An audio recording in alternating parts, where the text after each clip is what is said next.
Alors que l'ONU et la force française Licorne confirmaient hier leur présence dans le port d'Abidjan, les affrontements ont connu une nouvelle montée en puissance avec l'attaque du Golf Hotel, le quartier général d'Alassane Ouattara par les hommes de Laurent Gbagbo. Après une journée relativement calme, des tirs de mortier ont visé cet hôtel. Ce sont les premiers visant directement le QG d'Alassane Ouattara et son gouvernement depuis le début de la crise post-électorale ivoirienne. D'après le porte-parole de l'ONU-6, ces tirs provenaient de l'autre côté de la lagune et de la résidence du président Gbagbo. Les casques bleus défendant le site ont donc riposté tout en évitant volontairement cette résidence. Selon un responsable militaire du camp Ouattara, ces affrontements auraient fait 4 morts et une dizaine de blessés.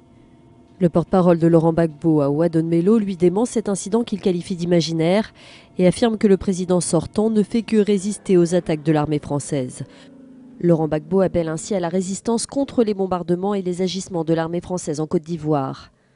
Les forces de Laurent Gbagbo, qu'on disait au bord de la défaite il y a 3 jours, ont gagné du terrain dans les quartiers administratifs du plateau et diplomatiques de Cocody. La ville est déserte, quelques rares habitants se risquent dans les rues à la recherche de nourriture et d'eau. La situation alimentaire reste très préoccupante dans la capitale économique.